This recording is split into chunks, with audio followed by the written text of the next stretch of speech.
जय हिंद दोस्तों। तो कैसे हैं आप लोग। आज की वीडियो काफ़ी इम्पोर्टेंट होने वाली है क्योंकि ये जो है सीबीई टॉपिक का ये लास्ट वीडियो है।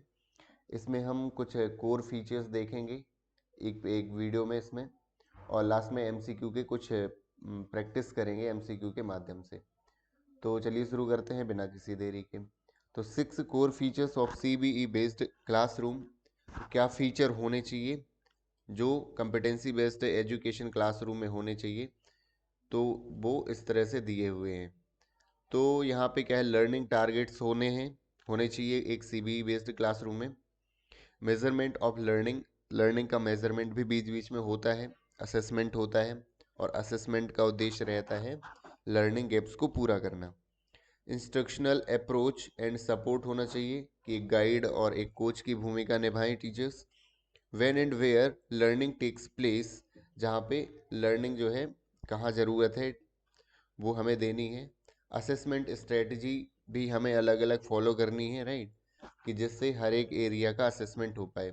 And pacing and progression. Pacing एक वर्ड ये होता है कि जैसे एक हम कहते हैं कि हमें बच्चों के पेस पर पढ़ाना है। पेस का मतलब गति, यानी बच्चों के अनुसार, और टीचर्स के पेस पे नहीं पढ़ाना है, राइट। एंड प्रोग्रेशन, प्रोग्रेशन का मतलब होता है एक प्रगति। प्रोग्रेस का एक नाउन वर्ड है प्रोग्रेशन। चलिए अब देखते हैं एमसीक्यू क्वेश्चंस की सीरीज। क्योंकि इस वाले एमसीक्यू क्वेश्चन सीरीज में लगभग सीबीई के सारे क्वेश्चंस हैं अभी तक जितने हमने पढ़े हैं, जिससे आपका एक आपको आइडिया लग जाएगा कि आपसे कितना आ रहा है आपने यदि सीबीई पढ़ा है, कंपिटेंसी बेस्ड एजुकेशन। तो पहला क्वेश्चन ये है कि learning in a CBE based classroom is measured by. तो लर्निंग को किस तरह से हम मेज़र करते हैं सीबीई क्लासरूम में। तो grade, rank, classroom project, master in learning target, percent and percentiles. तो आपको इसमें मैंने बताया होगा और आपने पढ़ा भी है कि जो लर्निंग टारगेट्स रहते हैं उसमें उनने कितना सीख लिया है, उस आधार पर हम मेज़र करते हैं सीबीई क्लासरूम पे। हम मार्क्स और रैंक के आधार पर नहीं करते हैं, राइट। तो ये तो रहा पहला क्वेश्चन। अब देखते हैं अगला क्वेश्चन। अगला क्वेश्चन ये है कि in CBE classroom student receive timely. क्या क्या टाइमली रिसीव करते हैं बच्चे, किस तरह का सपोर्ट, और कौन सी लर्निंग नीड्स। तो आपको इसमें पता होगा कि इंडिविजुअल जो है लर्निंग नीड रहती है ना बच्चों की, जो हम असेसमेंट करते हैं बीच बीच में। तो यहाँ पे इंडिविजुअल तो दो जगह है, लेकिन यहाँ पे किस तरह का सपोर्ट, डिफरेंशिएटेड। इसका मतलब अलग जो सपोर्ट और पर्सनल लर्निंग नीड जो है वो रिसीव करते हैं बच्चे टाइमली, राइट। कि बीच बीच में, क्योंकि हर बच्चे एक तरह से नहीं सीखते हैं, और असेसमेंट के द्वारा हमें ये पता चल जाता है कि किस बच्चे में क्या कमियां रह गई हैं, इसलिए हमें इंडिविजुअल सपोर्ट देने की ज़रूरत होती है। आगे देखते हैं।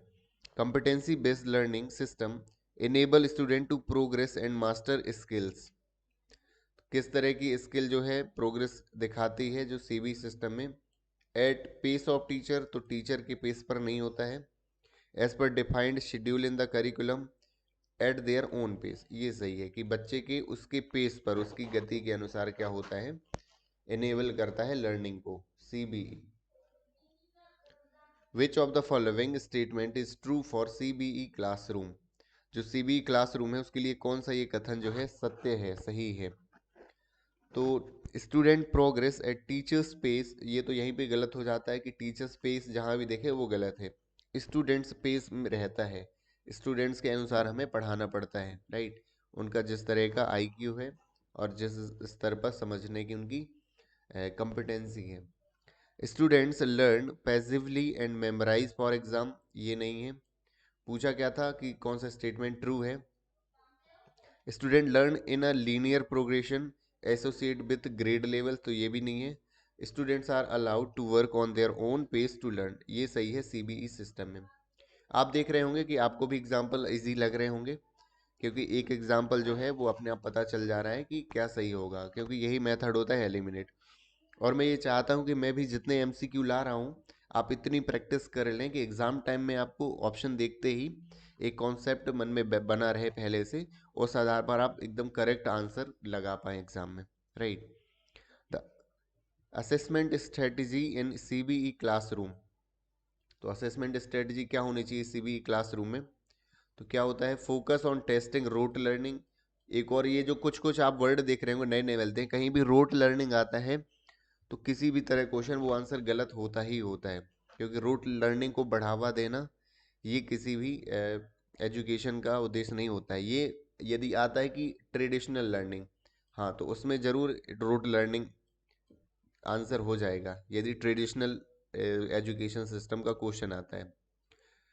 Are flexible and measure demonstrated mastery skill, ये सही उत्तर है कि जो स्ट्रेटजी है असेसमेंट की सीबीई क्लासरूम में वो फ्लेक्सिबल रहती है, और मेजर डेमोन्स्ट्रेटेड मास्टरी स्किल वो किसको दर्शाती है, असेसमेंट की मास्टरी स्किल, कोई भी उनमें जो स्किल है, पढ़ने की है, लिखने की है, सोशल स्किल है, इमोशनल स्किल है, उसमें उन्होंने कितना अभी किस लेवल पर है, ये असेसमेंट दर्शाता है सीबीई क्लासरूम में।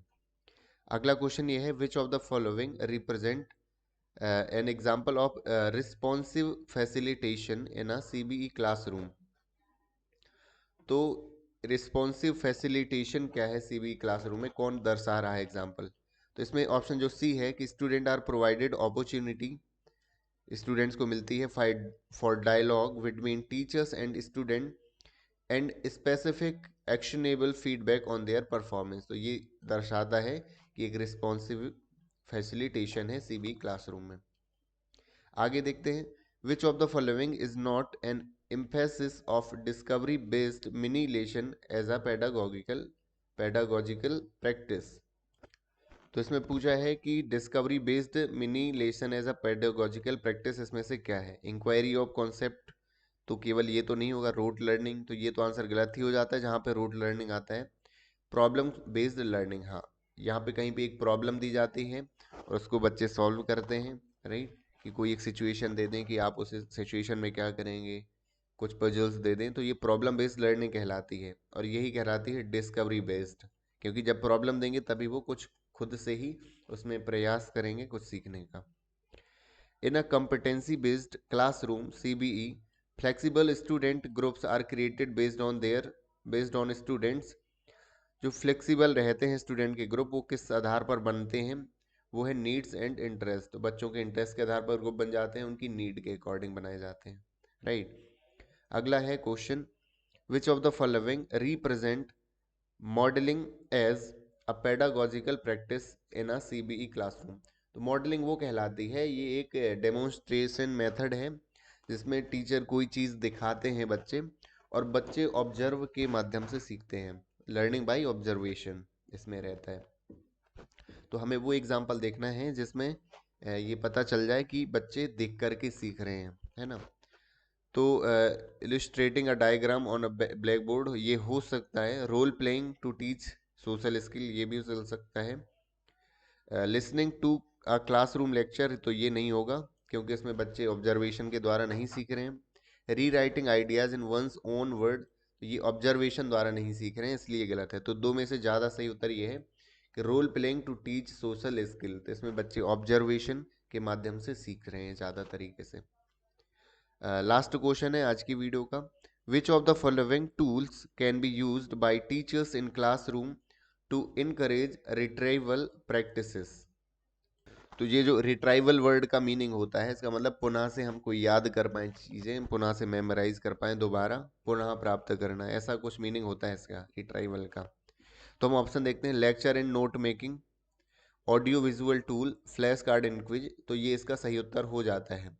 पूछा था कौन सा टूल है जो टीचर यूज करता है रिट्राइवल प्रैक्टिस के लिए, तो ये फ्लैश कार्ड जो है, फ्लैश कार्ड और क्विज के द्वारा बच्चे क्या करते हैं, अपना जो पढ़ा हुआ कंटेंट है वो उसे पुनः याद कर लेते हैं। जैसे आपने सीबीई की अभी क्लासेस ली हैं, मैंने पिछली क्लासों में कॉम्पिटेंसी बेस्ड एजुकेशन को समझाया हुआ है, और उनके साथ एमसीक्यू भी रखे हैं, वो इसलिए ताकि आपका कॉन्सेप्ट जो और अच्छे तरीके से क्लियर हो जाए, और यदि कुछ समझ में नहीं आया तो वो सारा पीछे एमसीक्यू के द्वारा भी समझ में आ जाता है।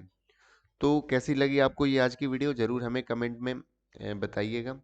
और ये मेरी तरफ से वो रहेगा, एक रिकमेंडेशन रहेगी कि आप हर एक वीडियो को देखें, क्योंकि हर एक वीडियो में मैं एमसीक्यू सीरीज़ जो लाता हूँ वो गवर्नमेंट द्वारा ऑथेंटिक सोर्स से लेकर के आता हूँ, जो टीचर्स को ट्रेनिंग दी जाती है, राइट। तो उनके आने के चांसेस जो हैं काफ़ी ज़्यादा बढ़ जाते हैं, और आपके हर एक टॉपिक के लिए बहुत सारे क्वेश्चंस मिल जाते हैं, क्योंकि इस बार जो सिलेबस है उसके क्वेश्चंस बहुत कम देखने को मिल रहे हैं। लेकिन मेरे पास काफ़ी सारे क्वेश्चंस का कलेक्शन है जो मैं लाता रहता हूँ वीडियोस में, जो आपके लिए बहुत ही इंपॉर्टेंट रहने वाले हैं। तो मैं अभी बता दूं कि जो अगली वीडियो हमारी रहने वाली है वो बहुत इंपॉर्टेंट रहने वाली है। वो उसका टॉपिक रहेगा ECCE, जो early childhood care and education. ये आपके सिलेबस में मेंशन भी है। जिस तरह से FLN है, ये टॉपिक इम्पोर्टेंट था, ICT यूज़ ये इम्पोर्टेंट था, इसी तरह ये टॉपिक भी ECCE भी बहुत इंपॉर्टेंट रहने वाला है। और इसके लिए मैं MCQ सीरीज़ भी लाऊंगा। तो देखते रहिए हमारी हर एक वीडियोस को, ज़रूर देखिए, लाइक करिए। और आपको वीडियोस हमारी पसंद आ रही हैं, आपको अच्छी लगती हैं, तो हमारे चैनल को सब्सक्राइब करिए, जिससे तुरंत वीडियो के नोटिफिकेशन आपको मिल जाएं और आप तुरंत ही वीडियोस को देख लें। So thank you so much for watching this video.